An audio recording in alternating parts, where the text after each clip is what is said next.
নমস্কাৰ লৈ আইছো সিম কাৰ্ড সম্বন্ধীয় এক গুৰুত্বপূৰ্ণ খবৰ মোবাইল ব্যৱহাৰকাৰীসকলৰ বাবে এক জৰুৰী খবৰ 1 জুলাইৰ পৰা সলনি হ'ব সিম কাৰ্ডৰ নিয়ম সিম কাৰ্ড নষ্ট হলে বা হেৰালে লগে লগে নতুন সিম কাৰ্ড এতিয়াৰে পৰা লাভ নকৰিব গ্ৰাহকে জনাব বিচাৰিছো সবিশেষ বাতৰি মুহূৰ্তত ইসান নিউজৰ দৰ্শকসকলক মোবাইল ব্যৱহাৰকাৰীসকলৰ বাবে জৰুৰী খবৰ সিম কাৰ্ড সম্বন্ধীয় গুৰুত্বপূৰ্ণ খবৰ লৈ আহিছো 1 জুলাইৰ পৰা সলনি হ'ব সিম কাৰ্ডৰ নিয়ম সিম কাৰ্ড লাভ কৰাৰ নিয়ম সলনি হ'ব সিম কাৰ্ড নষ্ট হলে বা হেৰালে লগে লগে নতুন সিম কাৰ্ড নাপাব গ্ৰাহকে ইয়াৰ বাবে 7 দিন অপেক্ষা কৰিব লাগিব গ্ৰাহকসকলে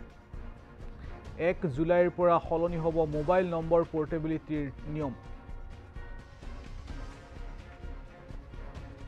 পূৰ্বে সিম কাৰ্ড হেৰালে বা নষ্ট হলে লগে লগে গ্ৰাহকে লাভ কৰিছিল নতুন সিম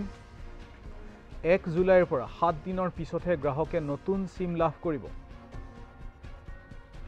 মোবাইল ব্যৱহাৰকাৰীৰ সৈতে হ'ব পৰা যিকোনো ধৰণৰ অপৰাধ ৰোধ কৰাৰ বাবে প্ৰায়ে এই বিশেষ পদক্ষেপ গ্ৰহণ কৰিছে টেলিকম ৰেগুলেটৰী অথৰিটি অফ ইণ্ডিয়াৰ এই বিশেষ পদক্ষেপ মোবাইল ব্যৱহাৰকাৰীৰ সৈতে হ'ব পৰা অপৰাধ ৰোধৰ বাবে এক গুৰুত্বপূৰ্ণ খবৰ এতিয়াৰে পৰা সিম কাৰ্ড নষ্ট হলে বা হেৰালে আপুনি লগে লগে নতুন সিম কাৰ্ড আপুনি লাভ নকৰিব ইয়াৰ বাবে আপুনি 7 দিন অপেক্ষা কৰিব লাগিব আনহাতে মোবাইল নম্বৰ পোৰ্টেবিলিটিৰ নিয়ম সলনি হ'ব 1 জুলাইৰ পৰা এই সমূহ নতুন নিয়ম বলবৎ কৰা হ'ব বৰ্তমানৰ নিয়ম অনুসৰি সিম কাৰ্ড হেৰালে বা নষ্ট হলে আপুনি একেটা নম্বৰতে নতুন সিম কাৰ্ড তাৎক্ষণিকভাৱে আপুনি লাভ কৰিব পাৰে কিন্তু এতিয়াৰে পৰা এই নিয়ম সলনি কৰা হৈছে আৰু 7 দিন অপেক্ষা কৰিব লাগিব গ্ৰাহকে 7 দিনৰ পাছতহে আপুনি নতুন সিম কাৰ্ড বা নম্বৰ আপুনি ল'ব পাৰিব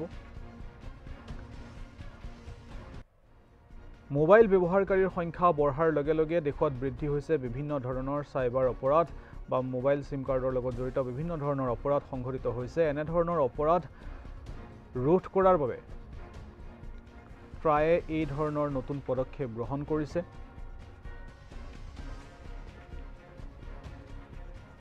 telecom regulatory authority of India বা প্ৰায়ে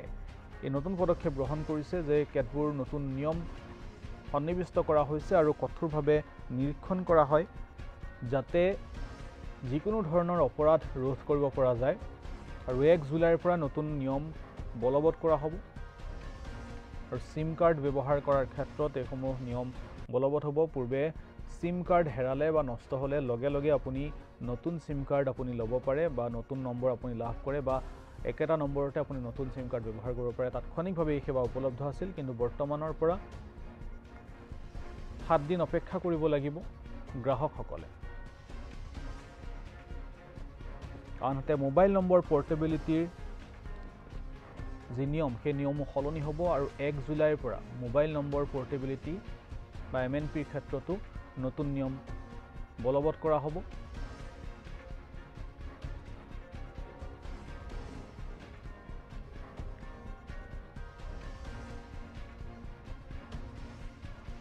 প্ৰায়ে জাৰি কৰা নিৰ্দেশ অনুসৰি 1 জুলাইৰ পৰা এই নতুন নিয়মসমূহ বলবৎ কৰা হ'ব আৰু মোবাইল ব্যৱহাৰকাৰীসকলৰ সৈতে সঘনে হোৱা বিভিন্ন ধৰণৰ অপৰাধ ৰোধ কৰাৰ বাবে এই ধৰণৰ পদক্ষেপ গ্ৰহণ কৰা হৈছে